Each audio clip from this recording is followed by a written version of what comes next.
Tales from the Tap. My name is Frankie and this is my co-host, Stan the Man. and we are excited to talk to you about some of the updates with Outlaws of Thunder Junction in the different formats. But before we do, Stan, I know you've been playing a lot of Limited. How have you, probably more than I have, which is a shocker for those that listen. How have you been feeling about it? Okay, so I think I talked about it a little bit on the last episode, but I'm really high highs, really low lows. Thunder Junction is all over the place, but I kind of enjoyed the roller coaster, if that makes sense. I think the format is really good. I kind of say this every set, but genuinely Thunder Junction might unironically be my favorite draft format in the last couple years, or probably ever. Brothers War, I had a soft spot for like the Soldiers deck. But yeah, I don't know. I really like the cards in this set. I really like the synergies. One of the things I love too as a limited player is splashing for colors. I'm a simp for just like, oh, that card shouldn't be in this deck, but I'm gonna play it anyway. And this format kind of allows for that with 15 dual lands. And the deserts being actually good dual lands makes it even better. So that's kind of nice. I will say though that I think we talked about it before we even started recording. It's very bomb heavy, and so sometimes like I'll build a deck that I feel like is so competent. Like I had like a deck with 3 prairie dogs. Like 2 of them just got passed to me. I was already in Selesnya, and I'm just like, there's no way I lose. And to be fair, I got like 5 wins, but then like the matches I was losing to get my 3 losses, I'm like. To be fair, I play best of 1, so like maybe in best of 3 that like kind of balances out. But I just like best of 1 because it just goes faster. As far as like the rewards you get from Arena, because Hasbro just gives you like actually nothing. Yeah. Well, and it feels like unlimited time, which like right when you're playing at the store, or for me when I'm like jamming a game on a small break at work, I don't have time for a best of 3, but I do have time for a 10-minute best of 1. Exactly. And usually if I'm playing like here, oh, I just got like 4 hours of work done, nobody's coming in asking for anything because it's like early on a Monday. Let me get like a game in, you know what I mean? Or like I'm eating lunch, I'm they make fun of like the iPad kids, like the TikTok generation. Meanwhile, me can't eat food without a YouTube video and a draft game going on. But anyways, yeah. So like, I don't know. I've had some crazy decks, and obviously some decks I built. Like I'm just like, I want to try some stuff out. Like I told you about the Ariat deck build deck I built, and it's kind of funny because, ironically enough, about a week ago, I built another area deck, but it wasn't like built around her. It was I was already playing Esper. I was like building the Orzhov deck, splashing some blue. I had a couple stop colds as removal already, and then like pack 3, somebody passes me an Ariat, and I'm just like, sure, I'll take it. Ironically enough, by then I was also already splashing green. I forgot what was the green card, but I was splashing green and Esper for it was like some bomb. I just needed it, you know what I mean? And it was 1 green pip, so I was like, I'm definitely taking it. And then I got Ariat, and then I was like, sure, I'll take 1 reach for this guy. Why not? And like, it actually won me games. So I was like, this is so funny. It's just such a funny draft format because there's so many like hidden synergies within the synergies. And then if you get something off the big score or off of the prosperity list, what do they call them? Like the breaking news or whatever. Yeah. Any of those cards can just be like really high impact, and it kind of makes it a lot of fun. Although some of them are just obnoxious. Like I lost the other day, and I was really mad because my deck was so good. I was like on 6 out of 7 wins, but I had 2 losses. 7th, like the winning in, right? Guy mana drains me on turn 2, and then drops the 5 mana guy that makes a 2/2 every turn, Wrangler of the Damned. Sure. And I was just like, are you serious, man? Like, am I really going to lose to this? It's so obnoxious. So like certain cards like Mana Drain are like, okay, whatever. But at the same time, they're like, they kind of play pretty well in the format. I would say that, what is it? Essence Drain? The remove soul that gives a counter. Yes. I can't remember the name of the card. Yes, I believe it's Essence Drain. That card is already pretty good in the format. So like you should be playing around 2 mana counter spell anyway. Typically, especially with your good creatures, I I'll see 2 blue mana, I'll like run out a bad guy first, just because that remove soul card is actually really good in this format. Unlike most formats where counter spells are typically pretty bad. And then there's also the mana leak or whatever that makes a 2/2. So like Phantom Interference. Yeah, exactly. And that one's getting played in standard too, which is kind of cool. So overall, I would say like the format, pretty happy with it. From a limited perspective. Unfortunately, I would say like the standard implications. I mean, I still think standard is the best format. It just didn't really have like the I was expecting it to. Yeah, I was actually like, I always kind of secretly hope that some of these gold cards, like Annie Flash or Wily Duke, or the another Umezawa that we got the 2-drop, that they would be good enough to be played in standard, and none of them are making an appearance, and so that always bums me out a little bit. That you don't see a lot of cards that are like making their way into decks. The only one I've seen is the Roseanne that like makes a meteorite. Oh yeah, she's so nasty. She's being played she's a cat too, so like Winter of course loves the card. yeah. She's being played as in Teamer, the Teamer Analyst lands deck. As like one in the main and one in the sideboard is what I saw from a recent list. She's just so good. Removal makes a mana rock, etc. I do think there's a lot of powerful cards in the set, especially for constructed play. It's just like we're in big standard right now, which is what you call the format when it is like the final set before rotation. And after rotation, I genuinely think some of these Thunder Junction cards are going to be way, way more playable, like a lot stronger than they seem to be. Sure. I'll get into it more after housekeeping, where like I actually built a Rakdos like mostly Thunder Junction deck that was like kind of getting me wins on the ladder just for fun, because I wanted to try out Jasper and some of the other cards, Tiny Bones, etc. So silly. And I think those cards are really strong. It's just you start playing against what is already kind of determined to be the best, which is like Domain, Blue White, Esper midrange by a long shot. Bulgari is really strong still. Teamer Analyst. And Teamer Analyst. So like if you're not playing, if you're not prepped for that combo, it's just going to be a thing. And once rotation happens, pretty much all those decks take really, really big hits. I think obviously some of them are going to stick around in some capacity, but Analyst decks are just going to be gone for the most part. Esper is getting ripped to shreds. I mean, Esper as it stands is getting kind of obliterated. But there'll probably be something new. There's going to be like blue black and blue white, like we saw before. Yeah. And those lists still have like Duelist of the Mind, and they're losing like Wedding Announcement, and they're losing Rafine, but they get to keep like all the other stuff that was getting pushed out by those cards. Sure. So I feel like those decks just kind of like switch to 2 colors, especially without the Triome. And then like Domain still has the Murders lands, so they're not really completely going to be gone either. Herd Migration is still going to be a hell of a card. I think Leyline Binding is still worth playing if you have the Surveil lands, or even some number of the deserts. I could see them playing like there's a 4-mana card, Reclaim the Wastes, I want to say it's called. No, it's 4-mana card in the limited format for Thunder Junction. I've played it a couple times in like 5-color piles. Map the Frontier? Map the Frontier, yeah. So you can like pop for 2 deserts instead of maybe instead of Invasion of Zendikar. You might do that just to get double colors. Yeah. And then you're getting like prime triggers if they matter for your deck for some reason. Well, that's pretty cool. Invasion of Zendikar will stay. Yeah, it does. I'm just saying like it doesn't get non-basics, right? Oh, right. So this one could get you like your Domain in one shot.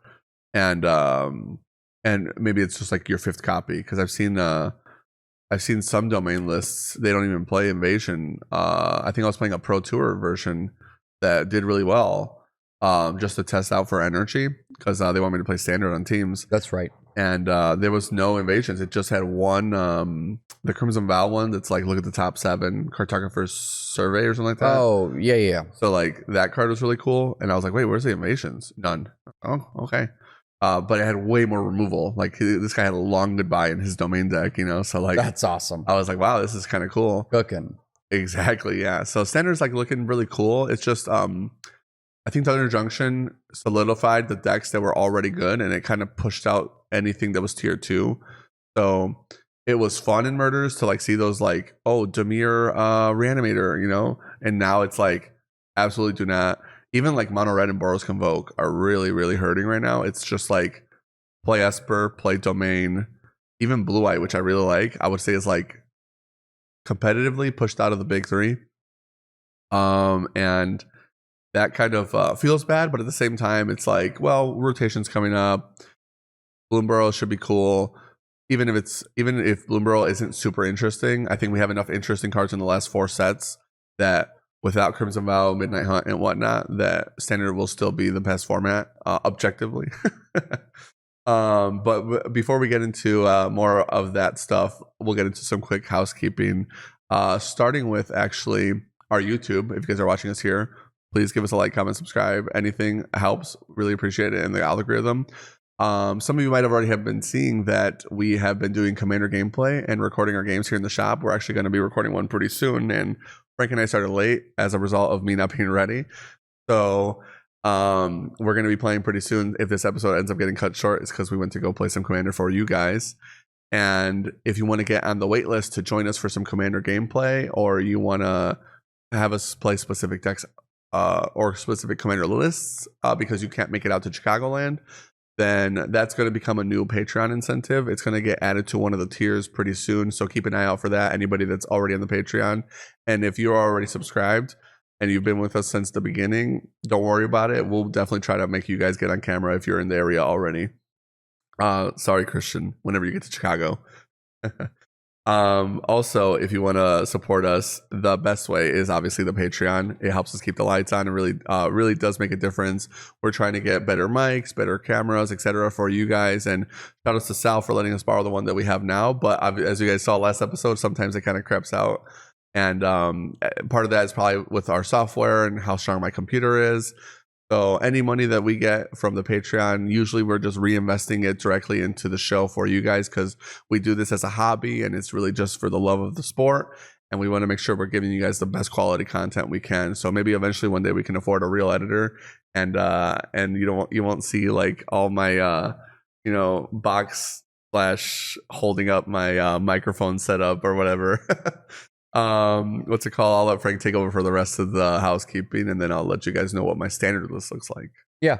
Another small one is if you want to support us as well, we do post a lot of content on Twitter, deck lists that we're playing. I announce when I'm streaming, stuff like that. So if you just want to, that's more of like, hey, if you want to stay in the loop, we post a lot of stuff on Twitter. The other piece that we haven't talked about in a long time is merchandise. So we do have playmats that we've made. We can have Todd put up that sweet, sweet image again.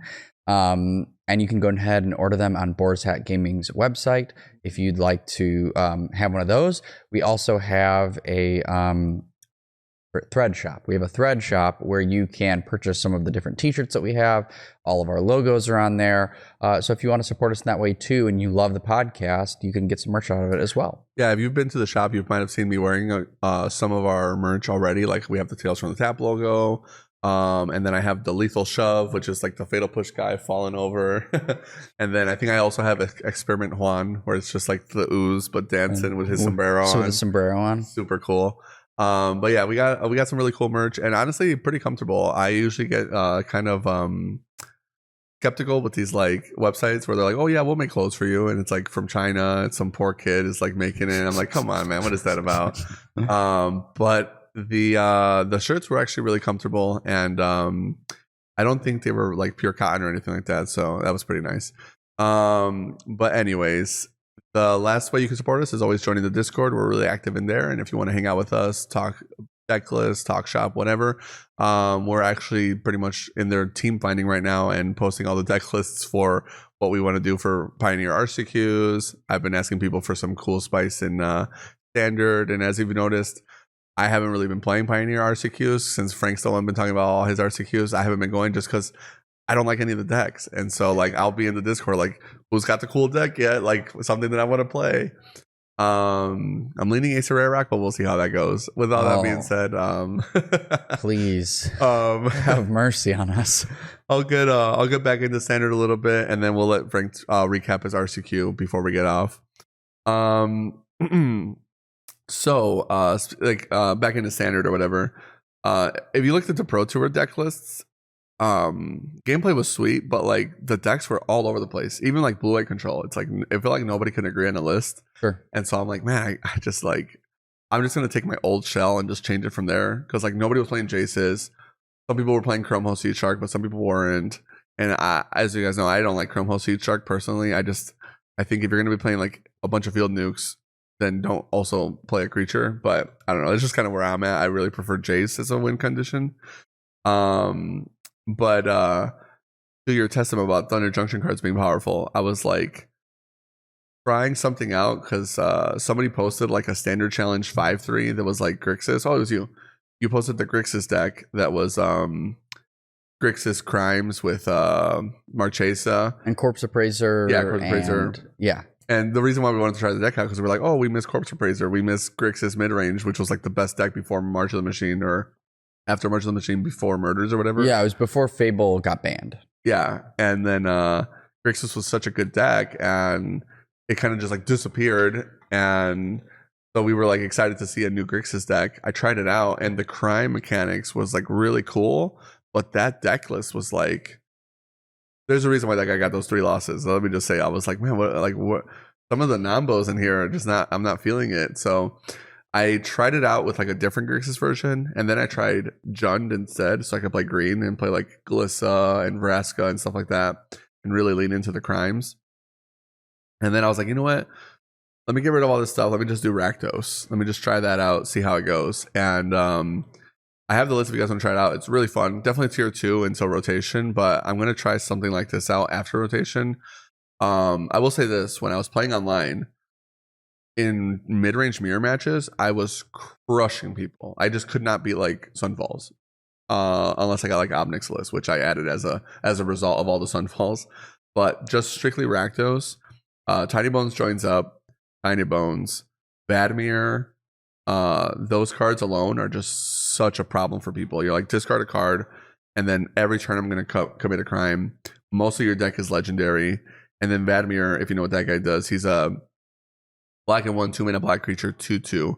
Whenever you commit a crime, once per turn, Vadmir gets a 1/1 counter, and if he has 4 or more 1/1 counters, he gains lifelink and menace. Yes, yeah. He is such a problem, especially with Tiny Bones joins up, because he's already getting big on the spot. That card is so nasty, and it presents a threat that must be dealt with, while you also have cards like Magda. So like if you don't get Vadmir in turn 2, you get Magda, and Magda's ramping you treasures for the same crimes. Instantly gets a treasure where Tiny Bone joins up from a legend entering the battlefield, and then making your opponent mill. And you could also mill yourself out too. I was trying some like cheesy reanimator strategies with like Rakdos joins up and other cards, because Tiny Bone joins up says any number of targets for both abilities. So you can target yourself and your opponent, still commit the crime, still fill up your graveyard. It's pretty cool. And then actual Tiny Bones with the Death Touch, just getting in there. I won so many games against people where I would like steal their creatures to block, and then just like keep beating them down with the same guys. If you ever get a Jasper, you have like 2 win conditions where he's like milling them out, but also like playing their guys, grinding them out. I can't tell you how many Golgari decks like I just completely destroyed, because either Tiny Bones or Jasper were just taking everything they had. And then if that didn't work, Vadmir was just getting in for like 8. And then in the same list, you have Shieldred, and she's a legend, and she triggers all the abilities as well. Karavik is another good card, the 3-mana creature from Thunder Junction. He's been getting some play in Pioneer and mono black decks. His that ability card is crazy. I cannot wait till we get later and I start to talk about that, because that card is the truth. It's really scary. It's so whenever you commit a crime with Karavik, you can target a black card in your graveyard. If you choose to exile it, you can cast a copy of that card. So I'm talking like, oh, my Shieldred just got popped. Here's another one. You know what I mean? Like, it's so disgusting. But even just like ripping your opponent's hand apart by like, I had a turn where I just like chained all my Tiny Bone joins up that were in the graveyard just to rip their hand apart. So even if your opponent tries to rebuild, there's always a way for you to re-destroy their hand. And Deep Cavern Bat is in the same deck. Commits a crime. So good. Having a lot of fun with that. But for actual competitive play, with Energy Indie coming up and I have to play Standard and Team Trios, I'm leaning Domain, but I might just like play the same blue-white list I was playing and add the cards that are necessary, like Phantom Interference, 3 steps ahead. 3 steps ahead. It looks like nobody's playing Final Showdown yet, which makes sense because of how much mana it costs, and Sunfall is still Sunfall. But 3 steps ahead is so good. Phantom Interference is terrific. I actually think you can genuinely, if you wanted to, cut No Moralize, because Phantom Interference and 3 steps ahead are just so much better in a lot of ways, and it's kind of hard to cut Memory Deluge at the moment. I really wouldn't like cut your draw, but at least now you're like, your deduces aren't doing so much work, and you can actually see cards in hand and whatnot. And then genuinely, there's just so many ways to build the deck. I've seen like 4 Wandering Emperors. I've seen like as little as 2. I've seen Chrome Sea Shark. I've seen not. There's just so many ways to build your deck, and like you can't beat everyone, but you definitely need to be prepared for Golgari, Domain, and Esper. Obviously, Esper is the best by far. Yeah. Standard sounds sweet. I even heard like Will Kowalczyk at the last when he was here. I think it was maybe Tuesday or something, and he's like, I wish the RCQ season was still standard. Yeah, we were talking about it. I do too. Like, I don't know, standard feels great and feels fun and feels like the way that Magic should be. And so I definitely miss playing it. But part of me is like at this point hoping for rotation. Right. Just give us rotation already so I could see new archetypes, new decks. Yeah, standard is definitely like the new is always better. Like, let me see some stuff. I will say this though, appreciate it while you have it. You'll never get to play that standard ever again. Just enjoy it. Even if like you might not like this specific 3 months of standard, just tough it out. I promise you, like you're gonna look back and be like, oh man, like there's some old standard decks I wish I could still be playing right now. But yeah, Will and I same. We're like bonding. He's like, are you gonna go to the RCQ this weekend? I'm like, nah, dude. I see BA Pioneer. I just want to play more standard. He's like, yeah, true. Best format. Joe Bernal has been online posting just like it's the best format, not close. Super agree, especially as like a modern player, seeing the state of modern right now. It's like, yeah, I'll keep playing some standard or limited, which is honestly super terrific as of late. But with that being said, I'm taking up a little too much time. I'm gonna let Frank get back into the RCQs unless you had another point. Yeah, I did want to get to a little bit just about limited, because you said something that like earlier in the episode that really hit home for me. And I know this isn't like totally comforting to our listeners, but it is a format of like high highs and low lows. Yeah. Because I've told you, I've had decks with like the Seraphic Steed, which is like one pack one pick one. Yeah, it's like so one in a green, saddle 4 when you saddle it, and it attacks, and it has first strike and lifelink. Yeah. And when you attack, you make 3/3 angels. And then I got a caustic. I'm not caustic. Wait, while you're thinking of that card, hold on. That's the kind of card that pisses me off, because that card should be good in standard. Like, put that card next to Fleece Mane Lion. Oh my gosh, they're not close. No. This guy is so much better. And to be fair, Arena kind of like pushes those ideas. So there was a format recently where Arena was like, play these 5 decks, and one of them was Saddle Up. And I was playing that card, and the one that it's like mill, get XX power, and then the Hornswoggle guy or whatever, where you get like counters and you can double the counters. Like, these guys are gonna be good after rotation. Yeah, look out for them. Get your play sets. What was the other card you were saying was in your limited deck? The Griffin. The like 1 green, white, saddle 3. Oh yeah, it gets +X for all your saddles. Yeah, and it has flying and lifelink. Yeah, flying, lifelink, and it gets +X for each saddle you have. I had those 2 cards as like my first 2 picks, and then I got like 2 of the 3 ones with first strike, and I got 2 of the bears that trample. That card, by the way. Trained Lynx or whatever it's called. Or Airynx, trained Airynx. Yeah, I think it is. I hate that card. The amount of games I've lost where like I can't block this guy. He has first strike. Yeah, he's just first striking over and over again. And then I got like some beavers. It was just a really clean green-white list. Yeah, exactly. And green for saddling is so good because the green guys are just huge. All of them are huge. And then I ended up I went 0-3 with like a deck that had 2 really great green-white cards. Yeah. And had protection, not a ton. I would have liked more Snakeskin Veils, but I think I had 1 or 2. Speaking of Snakeskin Veil, by the way, that card is a house in this format. Like, because your cards are so powerful. Like I literally had a Jasper deck that I played Snakeskin Veil in just to save my Jasper. And it's actually funny to me because usually I forget the name of the card, but it's 1 and a white. Give your creature +1/+1 and indestructible. Yeah, indestructible lifelink or whatever. Yeah.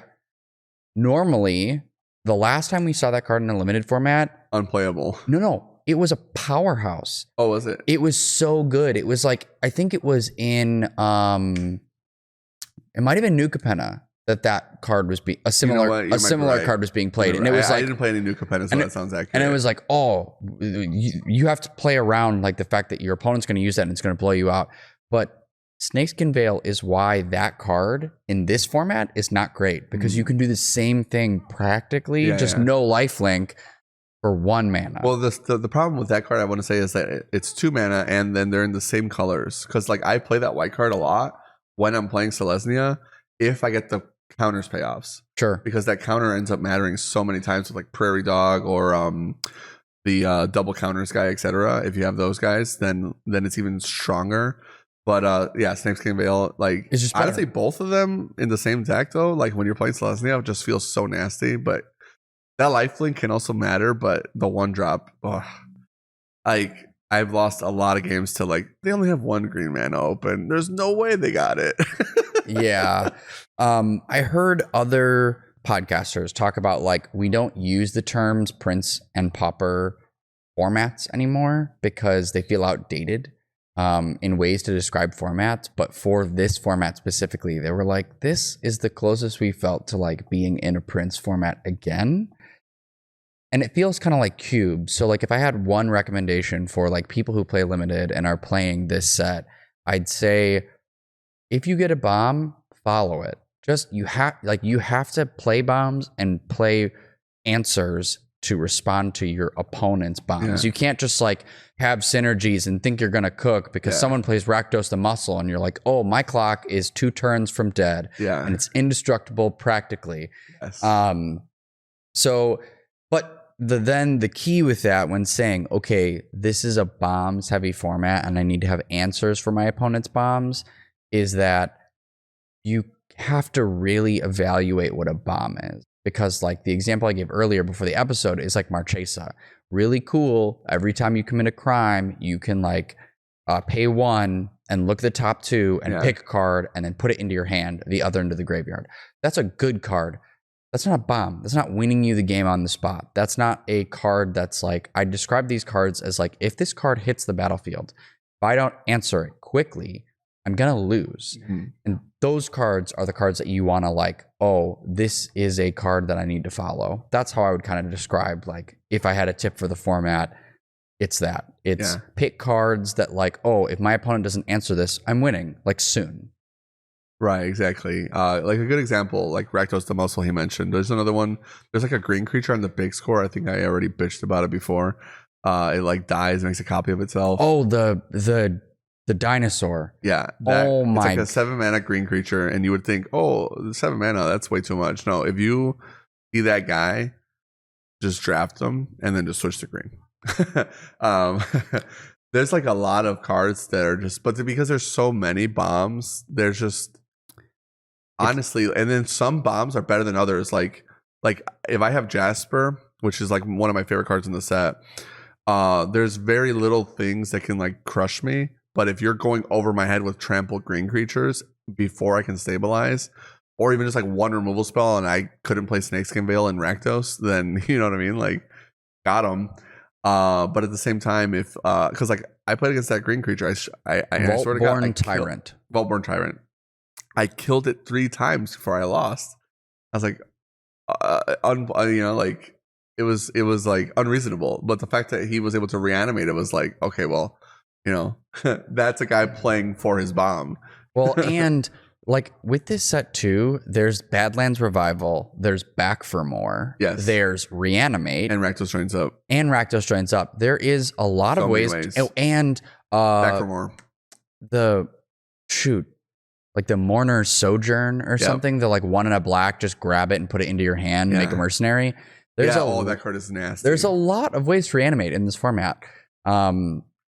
So yeah, and we truthfully on the podcast we owe an apology to green, because green is good in this format because like you have to kind of, right, as we mentioned, save your spot removal for some of the things that are super scary. But if there's no board wipes in this, No, there's a couple, but there's like, a couple. There's the one that's it's not like Murder's having 2 at rare in the set. There's like Fell the Mighty off of the prosperity cards, and then there's like the overrun card where it's just you blow up your opponent's stuff and not yours. You draw a card. It's like 8 or 9 mana. Yeah, and it's almost like not even worth playing around it. Although I almost lost a Fell the Mighty once, but yeah, like there's no like consistent field nukes. Like you have to get it off the list. Yeah, there isn't. There's like maybe 2 in the whole set, and these green creatures are just big. Yeah, like big. The paladin that like when it the spine one's paladin. I can't remember. He ETBs. He's a 5/4 with trample, and he ETBs and gives you three life. Yeah. There's that card. There's the beaver. There's like the 2-mana defender guy that's like a 3/3, but he can attack if you have power 4 or greater. Yeah, he's like, big, and you can sometimes just snakeskin veil him, and then be like, oh, now he's big enough to attack by himself. It's no longer a defender card. And he's such a good saddle card. Green guys are just the best cards for saddling. And there's like very few green creatures that are really good and also double green pip. Yeah. They're all just like splashable. It's crazy. Yeah. So they're just big. And because there isn't like a way to hit the whole field, it's just kind of hard to deal with. Sometimes if like the game goes long, your green opponent's just like, my dudes are bigger than yours. Yeah, sorry. Yeah. I also think that the green synergies are the easiest to pull off. So like if you're playing Rakdos, you're like, wow, I really have to like play for Crime Mercenary. Yeah, and green you have is to just like I have big guys, turn them sideways. It's true. Like if you're going into like, I drafted a deck with Jared watching, and truthfully, I think I went like one win on it. It was like Marchesa. I was splashing for Marchesa. I was playing red black, and in my third pack, I got a ton of removal. But it was one of those decks where I'm like, if I don't get the right cards, this is going to be a flop in this format. So I need to like, there are other decks you have to really work for, work to make them good. Whereas green can just kind of, sometimes you can fall into it being like, oh, my dudes are thick. Yeah, true. And one of the things we really got to hammer home is like, these are play boosters. There's so many rares now. Like Murders really, like we felt it with Murders, but I think you're really feeling it now with Thunder Junction, because like cards like Terrific Steed and stuff like that you would be like, oh, I might not see that. Dude, I've had drafts with like 3 of the same rare because people aren't playing the deck, so they're like, pass this guy. So if you're in an archetype and you feel like you have a good deck, just go for it. You're gonna get past some crazy stuff. I will say this: look for the good uncommons. Like there's times where I'm like, man, pack one, pick one. There's no way this like there's like a cheetah that's like a 4/7 and it like pumps your whole team when you saddle it. Bounding Felidar. That card is so good if you can get a really good green-white deck. And I'll like pack one, pick one that guy because I'm like, there's no way this guy ever wheels. But like you might see the rare land come back, you know? Yeah, absolutely. It's just like or even like a Marchesa rare, pack one, pick one, or Bounding Felidar. It's like really debatable, you know. Or what's another good example? Mystical Tether is a good one, I think. Uncommon, just the fact that you can flash it in for 5. And removal is so primo in this format. Oh, I know a card. It's, again, I'm not gonna know the name of it. It's the Marauder. It's the Howling Marauder. It's 4/2 flyer for 6, but it costs 1 less for each creature in your graveyard, and when it ETBs, your opponent discards a card. Yeah, and if they can't, you draw a card. No, that guy is. So that's a card where it's like, oh man, I've got this medium rare, like not even like bad. It's just like it's okay, like Marchesa, and then that card, and you're like, oh, well, that card's awesome. And if it's early, you're playing black. That guy 4/2 flying 1-drop, like. So nasty, but then you have to really build your deck for that guy. I've had decks where he's in it and you have him in your opening hand, you're like, man, this sucks, you know. Until you're like, oh wait, I have discard outlets. Or and that's the kind of guy that's like really good with Mourner's Surprise or whatever the card is. Yes. Like bring him back. You killed Bring him. him back. Discard You again. discard or I'm drawing. Yeah, so silly. And he really, really likes Mercenaries because he's flying. So you're like, yeah, pump all my power into this guy. Mercenaries, by the way, really underrated set mechanic, I want to say. Just to hammer it home again, that this is probably one of my favorite limiteds.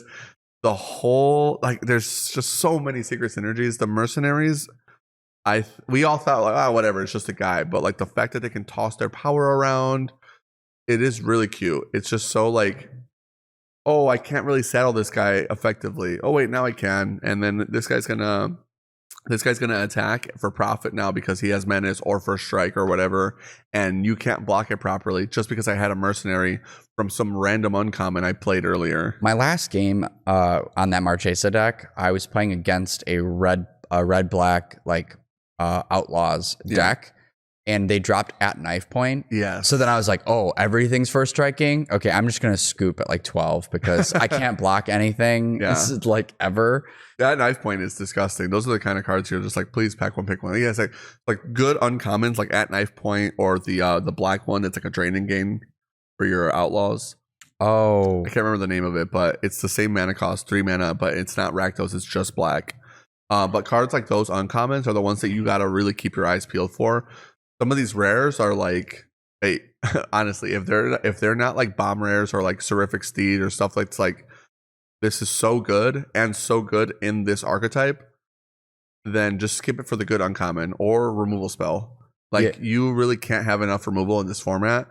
Although I would caution against trying to build the pure removal deck. There's some people that'll be like, I got 7, 8 removal spells. It's like, that might be a little too much if you don't have a way to end the game. yeah. So that's some just quick things on limited. Just to like, because we didn't like circle back from our pre-release and like the notes we gave there, which is so hard to know because we're seeing the cards for the first time. We haven't played with any of them. We haven't seen all the synergy pockets. And then now that we do, it's like, oh, yeah, this is different. I will say this, for pre-release in the future, I will try to make an active effort to look at more of the rares. Play boosters, just they're different. So like when we look at pre-release, it's like commons and uncommons, guys. Here's what matters, and then you're like, wow, my pre-release pool had like 6 rares plus the big score, and then oh, if you see Oko, by the way, you're just playing Simic. Either Oko, but either one. But true. the old Oko, the Thief of Crowns. Yeah, Thief of Crowns. Yeah, not the Ringleader. The Thief of Crowns. That one is like you must play Simic. Yeah, you must. It's just disgusting. That's a bomb. Yeah, that's a bomb. Pick one Oko, it's good. You have to go for bombs first, and then like your synergy engines second. So you're picking your knife points or the 3 and a black whenever a mercenary dies. You're grabbing those if you don't see bombs. That's kind of the thought. Is you need a way to like keep up and really keep up if you don't have bombs because your opponents will. Yeah, and certain removal spells are much better than others. So. Like don't let them pass. Like Mystical Tether, for example. I keep bringing that one up. It's probably one of the best ones in the set. There's Ariet's Slumber. It looks good because it's 2 mana. It's honestly really bad. It's like sometimes you just can't let them attack. Oh, it's Ariet's Lullaby. Lullaby. Yeah, that card. It's like, oh, you let the guy turn sideways, you lost, or they'll just never tap their guy into your 2 spell. But you can always Detention Sphere something. You can always Mystical Tether, or like the red card. It's like 5 damage to a creature. That card is significantly better, but it's also hard to splash because it's double red pip. So if you see like medium card that's not really going to make that much of a difference in your deck, or Mystical Tether or something on that level, like a Stop Cold, for example, splashable, really, really good removal that has flash. I would rather take that than like risk going to pack 3 and being like, man, where's my kill spells? Yeah. Especially in this format, because like Stop Cold, by the way, has probably that kind of effect has never been better. Where you're like, I'm not going to kill your guy. I'm not going to do anything. Just turn off its abilities. It can't do anything. Yeah, and that's mainly because reanimation is so prevalent, Yes. as we mentioned, that like just straight killing it isn't as good. It's why I think it's called Consuming Ashes. It's 2 and double black. Oh, it's yeah, like the exile. exile. If it's mana value 3 or less, you surveil Yeah, 2. that's one of the best removal spells It's in the set. so good because then you're like, Exile anything, right? yeah, anything. Exactly. And it's like this card. Well, I think it's just creatures. Well, yeah, exile any creature. Yeah, But then you creatures. get the bonus for cheap guys. Which Yeah, bonus. Sometimes you want to kill a cheap guy, you know? Yeah, if Wily Duke's on the field, you're like, oh, night. Yeah, true, Wily Duke. That guy's never turning sideways. Well, we had a joke earlier in the Discord earlier this week where I was like, oh man, you know what? I'm not drafting green white again. And then Wily Duke pack one, pick one. And I'm like, yeah. Okay. He's so nasty. I've had games where I'm just like 4-2 with vigilance, just kill you and never settles. But yeah, oh my god. And then like that's why I really hate Ariet's Lullaby, because you'll play against that and you're like, man, I really want to kill that guy as soon as he settles. Oh, but he settled this other guy that I really have to kill instead. Yes. You know what I mean? Yes, that's a good point. And it's like, well, I should have just been able to go in response to your settle, flash removal spell or something. Apologies for that if you can hear it. Anything else you wanted to add? No, not unlimited. I'll get into Pioneer now and Niv to Light. So I went and I top 8'd it again at this last RCQ that I went to yesterday. But I made some changes to the deck. And there was something else that like I'm in this Discord for Niv to Light specifically, and someone described it as like this is more of like 5 color control. Oh, for sure. And I find the deck for me is that sometimes I get too impatient where I'm like, okay, now it's time to slam Niv like slam whatever. And really, I want the game to just go as long as possible, because the longer the game goes, the more likely I have a chance to win, because I have so many tools in my toolbox. Right. And Unmurray go in the main board. Right. Well, and I'll get to it. So the sideboard, the things I changed. One of the things that I asked in chat in our Discord this week is I said to Julian, I was like, Julian, what decks have you felt like are prevalent? Because I want to retune this sideboard a little bit. And he was saying how he feels like Lotus Field is really underrepresented. And I would agree. I have not seen a lot of Lotus Field players outside of him at these events. And so I was like, okay, I went down on Dovin's Veto and up on Soul Search. Soul Search is 1 and a black. You may look at your black-white. I'm sorry, black and a white is what I meant. Thank you. Black and a white. Look at your opponent's hand. You may pick a card from it, exile it. If it's a 1 mana value or less, you get to get a 1/1 flyer. Right. That almost never happens, but the exile really matters. And when you're facing the mirror, when you're facing some of these Phoenix decks, like sometimes the counterspell doesn't matter because they can just like bring back their Phoenixes, like with other cantrips, or like you never into a Rakdos player want to have counter magic. It just feels bad. And so there's a lot of matchups where I'm like, I'm not seeing blue-white, I'm not seeing Lotus. What can help me against combo decks in a better way? Sure. And I thought, okay, ripping a card out of their hand. Yeah. So I took out the 3 Dovin's Vetoes, I put in Soul Search. The other thing, not in our Discord, but the Niv to Light Discord, they were talking about preparing for red because it looked like red was on an uptick. Mono red, like just around Slick Shot Show Off. Yeah, Slick Shot Show Off. So like Gruul decks, like Gruul Atarka has been back. Mono red has been back, but with Slick Shot. Slick Shot is disgusting. The card is so good. It's ridiculous. I pulled one and like I don't necessarily think it's amazing and limited. It's still good, but I at our Friday this week picked it, pack one, pick one, because I was like, I might want one for later, and it's still like a good card. For those of you that don't know, it's the red and 1/3 flyer. 1/2. Haste. 1/2. 1/2. Sorry, 1/2 flyer with haste. It has plot for 1 and a red, so it's not a 2-drop. It's a whenever you want drop. And then the fact that you can do it whenever you want means you can prep for it instead of like your normal play with mono red where you're like, here's my Swiss Spear, hit you for 1, don't kill it, go. Oh, you killed it. All right, well, I lose. This guy's just like, summon me whenever you're ready, one-shot them. And it's actually like, I'm talking like Yu-Gi versus Kaiba, like send them to the Shadow Realm, like absolutely disgusting gameplay patterns. Especially in modern, but well, and the reason why is because it's very similar I like to call it super prowess because you're not getting +1/+1 every time you cast a spell. It's +2/0. So it gets really like you play Monstrous Rage on top of it, where you're getting +2/0 plus the 1/1 from the monster roll, and then another +2/0 and the trample. Yeah, and the +2, and then that doesn't even include your protection spells. Another burn spell, mutagenic growth in modern. Like Kiln Fiend, eat your heart out. Just disgusting. Yeah. So I went down on a Fatal Push and went up a Lightning Helix. And Heroic's a really bad matchup for you too, not just the Grill decks, right? Yes, and Heroic plays it as well. A little harder to kill things in Heroic because Heroic has so many God's willings, yeah. But I went down on a Fatal Push and up on Lightning Helix, putting a Lightning Helix in the board so I could gain some life. And with that, I also put Lightning Helixes back in the main board. I just went up on removal. I'm keeping my Abrupt Decays. I'm not getting rid of them because I like them for big shredders. I like them for Sorin. Just have answers. Yeah, I like them for Liliana. I just went up on answers, but put Lightning Helix back into the deck. Yeah. And then that's honestly a good call too, because you've been dodging Lotus, and so you've never needed a combo. No, never. And I didn't like Kambal either because, there were some people in the Niv Discord that were like, "Oh, you need to put it in against Phoenix," but Phoenix still is using. Why? It's like a lightning exit. Or Fiery Impulse. They still Fiery Impulse. That's 3 damage every time. I'd rather soul search them off a Consider just to have a 1/1 blocker.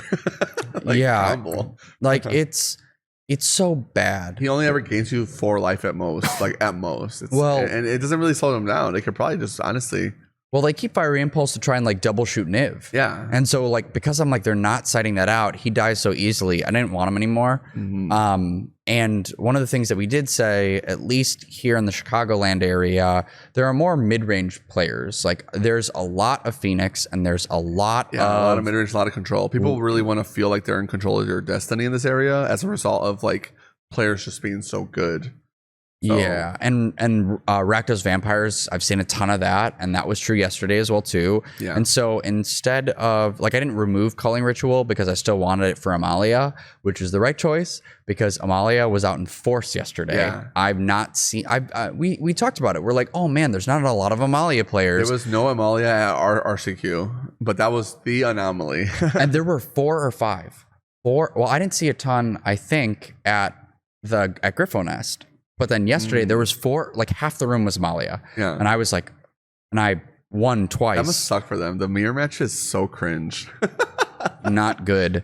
That's what I don't like about Pioneer right now. It's I'd love to play Rakdos Vampires maybe, but that mirror match is just fuck. So I brought in Casualty of War again to just against mid range. So Casualty of War is 2 black, 2 green. You get to destroy everything. It's destroy a land. Is it 5 or 6 drop? 6. So it's 2, 2, and 2. Yeah. 2, 2, and 2. It's destroy, I think, a land, a creature, an enchantment, an artifact, and a planeswalker. Yeah. And you can choose as many modes as you want. And against Rakdos, that has manlands and fables and Sorins and Vein Rippers, you can just be I'm hitting them all. Yeah. Right now on this card. I wish Casualties of War was legal and standard right now so bad. Golgari midrange would be so fun. And the Fallout version is really hot. I love it. I bought it from here. I was ooh, this version cooks. We like Universes Beyond. Where's my Universes Beyond is great for your alternate arts of cards that are in constructed formats. Yeah. Main board, Lila, here to stay. I love the card. Lila is so nasty. 1 blue red. Prowess. Whenever you cast a multicolored spell, you plot it. And I'm not kidding. The amount of games where I can unmoored Ego twice or Culligan's Command twice.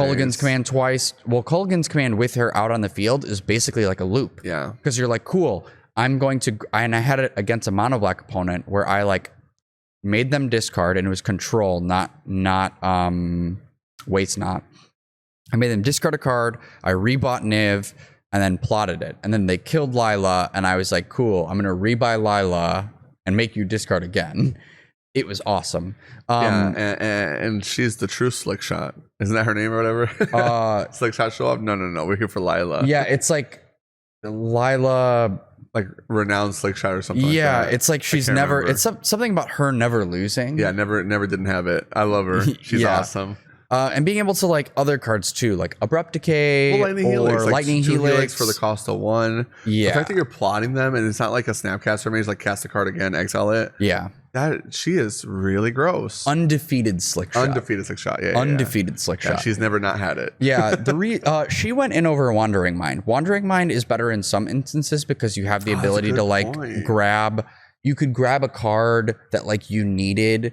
Like, oh, I need this card right now, or I'm gonna lose.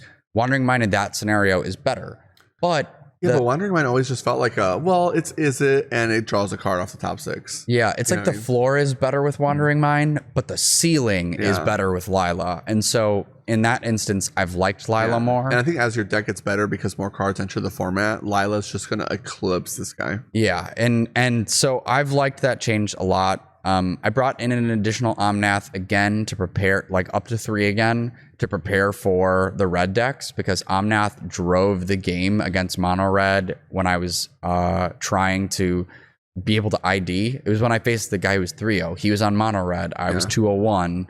Then Omnath hit the field, and I was like, cool, gain 4, Fabled Passage. I'm going to gain 8. Yeah. And I'm going to talk about a quick moment where I felt like I was playing like pro Magic. Sure. So we're in our game 3. And I'm at 7, and I've got an Omnath, and I've got a Fabled Passage on the field, and my opponent goes in for swings. I block his flipped Kumano. Sure. With Omnath, and I block a Swift Spear a Soulscar Mage with my Sylvan Caryatid. And my opponent goes, I'm going to Monstrous Rage the Kumano. Sure. I go, I'm going to Fable in response. Yeah. And he goes, in response to you cracking Fable, I'm going to Rending Volley Omnath. Yeah. So trampling over the Omnath that's now gone. And I go, okay, fine. With Monstrous Rage still on the stack, I'm going to get a red mana. I'm going to tap my Caryatid and Lightning Helix it. Ooh. So it was like a total blowout because I was at 7. I didn't gain the 4 life, but then he lost his creature, didn't get the Monstrous Rage, and I gained 3 life. Lost my Caryatid, but was able to like go up to 10, and I still had a board of like Caryatid, Niv, Full Grip against my burn opponent. The fact that you had the removal spell there, it's like I can afford to play around this, to not play around the Monstrous Rage resolving. Yeah, because like normally I'd say if you didn't have a removal spell, you go let the Monstrous Rage resolve, eat the 1 or whatever. Yeah, it's still a huge. I think he gets in for 5 if that resolves that way. So it's like sure. Yeah. Or 5 on a 4. So yeah, 1 damage. Yeah, wow, good play for sure. Yeah, so that felt sweet. And then, as I mentioned earlier, I upped on my removal. It was a good day. The matchups I faced in total, I kept a log. Game 1, I faced an Amali opponent, and I felt really bad because it felt like he is a commander player that's moving into constructed. Sure. So he was missing his triggers like crazy, and he felt really new. And I actually I thought of you. I told him while our game was happening after game 1, I said, look, you played he played Skyclave Apparition, and he tried to Apparition my Leyline Binding. I see. And I had a Klothys. Well, you cast it for 1. And so there's a Klothys on the field. And so I told him, because then he played it later with Klothys out. Skyclave Apparition, can it even target Leyline Binding? No. That's what I'm saying. He played it because he just doesn't know. So he didn't choose to target your Klothys? Klothys wasn't out at the time. Okay, gotcha. He targeted Leyline Binding. I was like, that's not a real target. He takes it back. He takes the play back. And I was like, that's fine. Okay. And then I played Klothys later, and he played Skyclave Apparition and said no targets because he didn't think about Klothys. I see. And so afterwards, I was like, FYI, man, you can target Klothys. Yeah. So I told him, you can do this. And I told him as well, because he would get his life gain triggers mixed up. So he'd not have his life gain triggers off of Prosperous Innkeeper, and then he'd play lands, and then he'd move to combat, and he's like, oh wait, I gained 3 life, and he kept doing that. And I was like, look, I was cool to give you your life in our game 1. You do not, like, other people in the room are going to tell you that you just missed that. Yeah. And so, like, we then talked for a while, and I just talked to him about the deck and like how he's playing Magic, and he talked about how he's from Commander and he didn't play this before. That's good. I'm glad he's making the transition. We can still save some of you people. Yes, we can. I then drew against a new regular in Phoenix. Regular. Reed. Oh yeah, Reed. Yeah. Sorry. I guess like he's new for you guys. Reed, Will, and I guess we go back further just from I still remember playing with them back at like Gaming Goat Geneva. Oh yeah, he told me he just moved back here from Dallas. Yeah. Well, yeah, Reed for sure. I've known less than Will. I've known Will since he was like actually in middle school. Oh yeah, no, not Will. Reed. I drew against Reed. Yeah. And they're Reed and Will are just such good people. And Mike Aquino, the whole squad, the people they bring over for locals. Good dudes if you ever get to meet them, and they're great players. So if you can ever shoot the shit with them, they're really, really funny guys, and they're very helpful, insightful for like Magic gameplay. The only thing I will say is that Reed was on the Prof's memory edict. Oh yeah, a lot of people are. I'm not kidding. He put the counters in our last game on a Hall of the Storm Giants. So he hit me. He was hitting me with a 10-10 Hall of the Storm Giants, and I was like, I've already used 2 Vanishing Verses. I don't think I have anything else in this deck that's going to hit this land. Yeah, and your deck doesn't play Field of Ruins or anything like that. I think Vanishing Verse is the only thing that hits that card. Honestly, that props card is so legit. Like, I've seen people just winning with their Free the Fae, Fairy Dream Thief. Yes. No.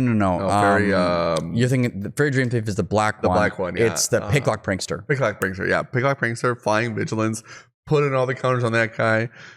Swing with an Ledger 8-10. Shredder is bad. Yeah. Prof's Edict's Memory is a crazy card. Yeah, it's really cool. Actually, one of our locals, the new guy that was here for Limited, Reed, he bought that card for the RCQ that this Friday as well. Wow. So, yeah, I faced him. We drew. I then went on to hit him out. Oh, you're talking about the new Reed. I thought you were talking about Reed with Will. No. Reed. Oh, Reed Anderson. No. Reed Schindel. Yeah, Schindel. Yeah. He was playing the props card, and he was here Friday. Very regular. Justin from Dallas. Yes, I understand. Yes, he was the guy that I faced. Okay, for sure. I remember he said at our RCQ, he was like, "Oh, I'm sorry, I'm always the one going to time," and he did that again against me. He like went to time, and I was like, he's just in the tank. He's just in the tank. Well, he's also like making plays. Like, yes. He's doing stuff. So I told him, I was like, dude, you're playing normal. If you were playing slow, I'd call you out. Yeah.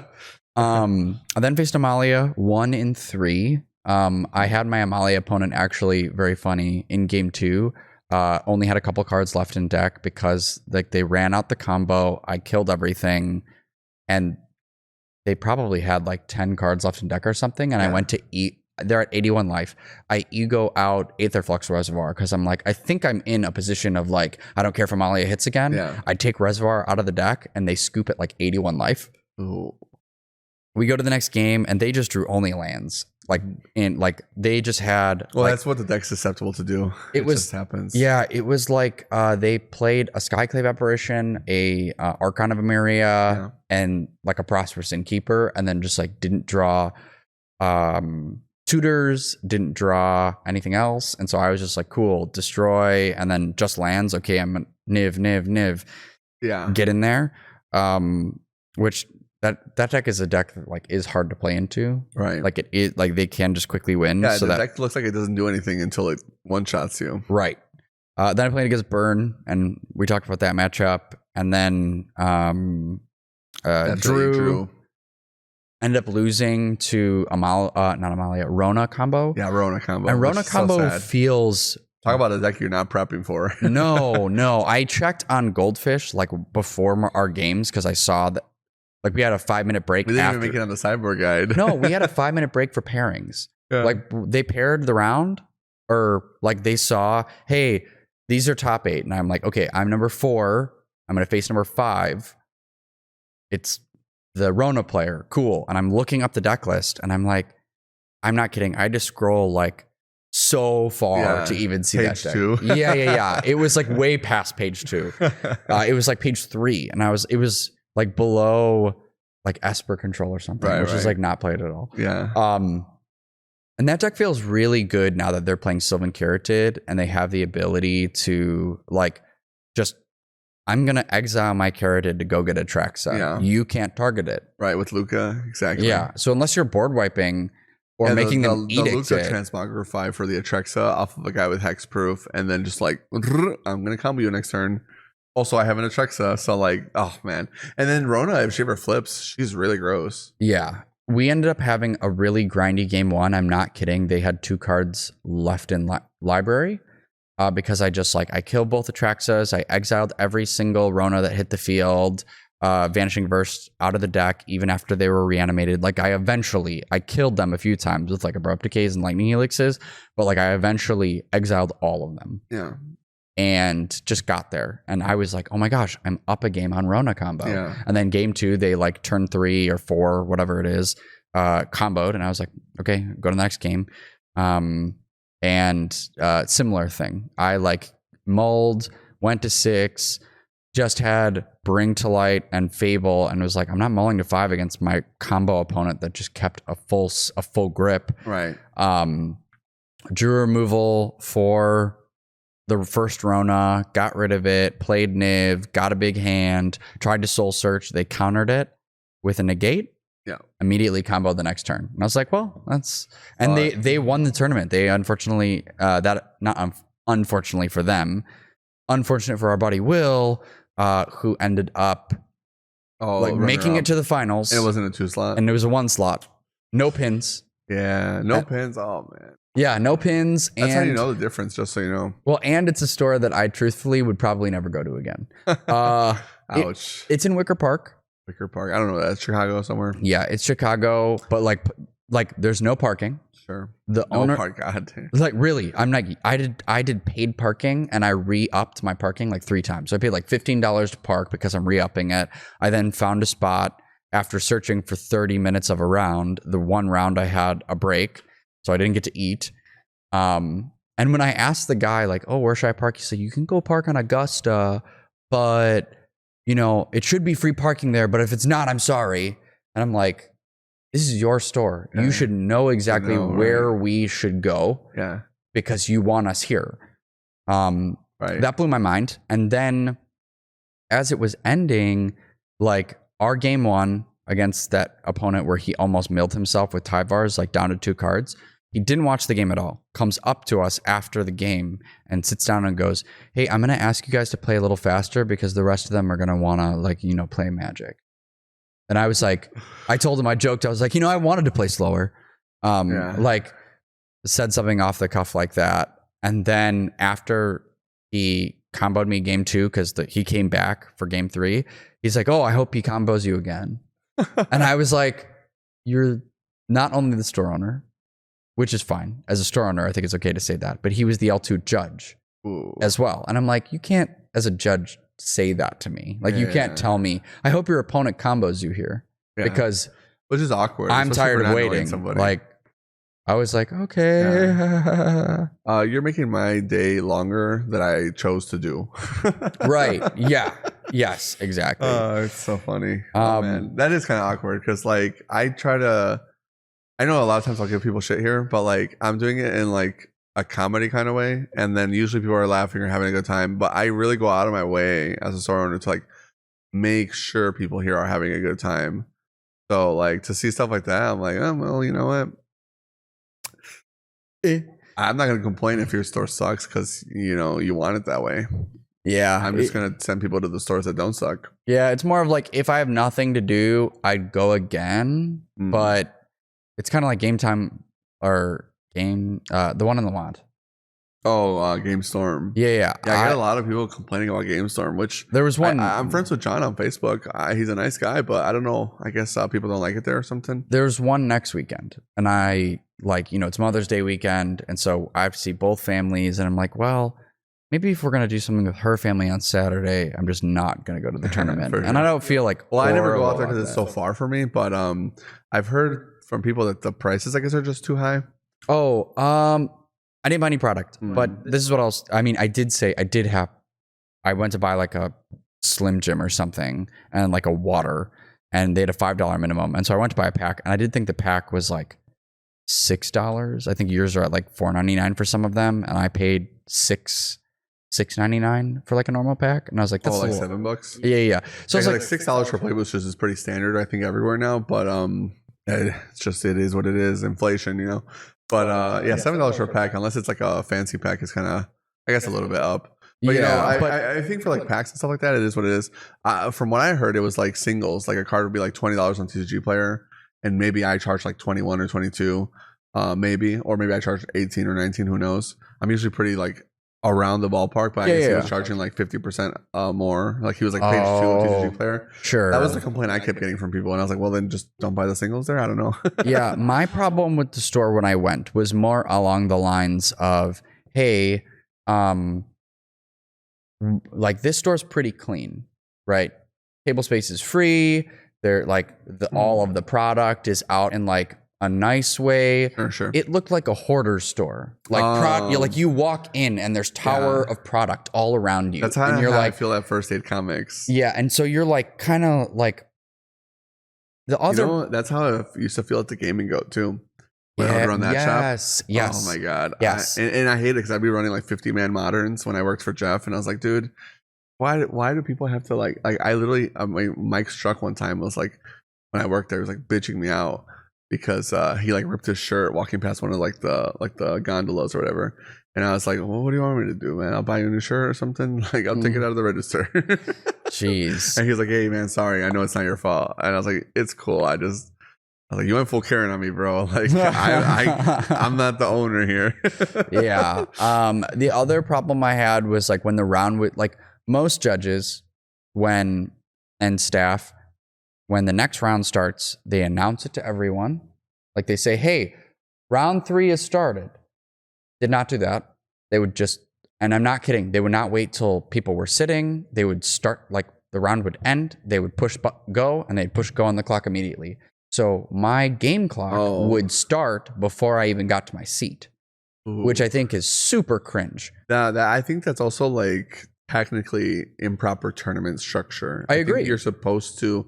I always go, hey, everybody's seated. Nobody doesn't have an opponent. You know, I think that's like how you're supposed to run the tournament. I agree. For like, no, I'm not even talking about like something too subjective. I'm saying like right. Regulation from yes. WotC. Yes. This is how we run tournament. Do this. Like, yeah, I would if I were a player, I would like complain. I'd be like, hey man, this, like, give me a timing section.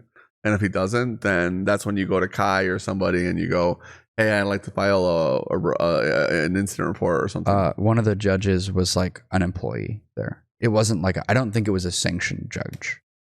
Well, I know that their judge isn't sanctioned, but that doesn't mean anything. For their WPN status, if they keep breaking the rules like that, then they can lose it. So I would say as a player, if you guys are unhappy with the store and they're genuinely doing stuff that's like against the rules, I would say talk to somebody like Kai or somebody higher up that might know more than me about it. Like, hey, this and this happened. I'm upset about it. And if it's upsetting enough that you want to make a report, because remember I told you one time how this guy got disqualified against me because he drew extra cards and then they like DQ'd him for cheating because he was like lying to all the judges. They made me fill out an incident report that goes to WotC. Like, they take it really serious. It's one of the things I think they do better than most places is like they'll actually want to be involved. They want to hear it out. And usually like 99.999% of the time it doesn't matter.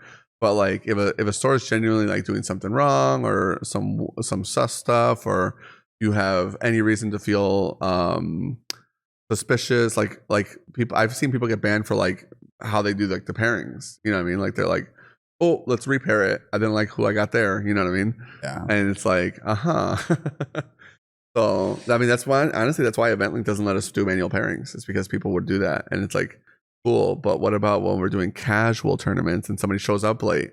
They're like, well, keep yourself safe. Like, dang, okay. Yeah, that stuff's rough. Yeah. But yeah, that was that experience there. Yeah, it does suck to have those like sour ones. Like I said, like when I love First Aid Comics, I love our little nice place, but like, man, when I sit there, I'm like, I can't feel my butt. There's a Catan on top of me. There's something. Yeah, Settlers is on top of me. Yeah, Settlers is on top of me. Oh gosh. Awesome. Well, we really appreciate you turning into our show. That is what we have for today. Hopefully the next time you'll hear from us, it's going to be obviously more RCQ updates since we're still in the thick of it. But Stan will come back from Energy next week. Indy. Oh, I got to drive at 4 a.m, which will be pretty exciting. So you get to hear about Standard, the gameplay there. I think team tournaments are the most fun. I'm very bummed that I'm not going. Oh gosh, having a mother.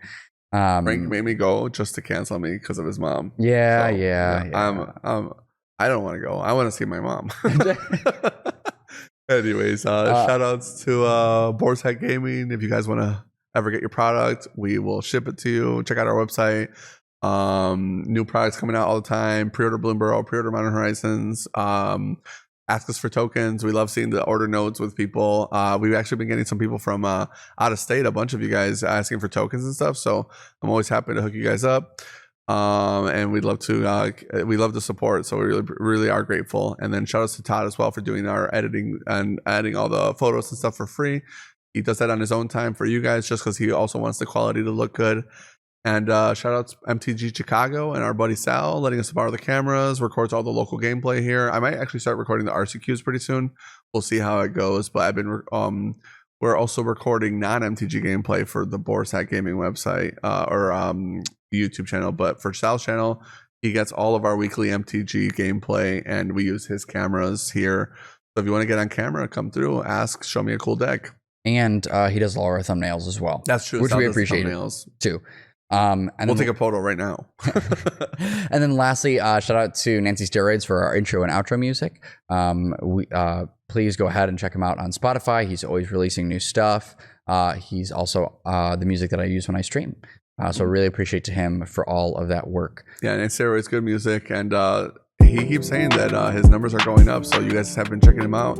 If that's you guys, really shout out to you guys. Really appreciate you guys checking him out. And if you aren't into the music, at least try, give him a like or something. One of those like Spotify follows just to bump his numbers up. We appreciate that too. Yeah, it helps. And do it for us too. Yeah. Thank you so much. We really appreciate it. And we'll see you next time. Have a good one, guys.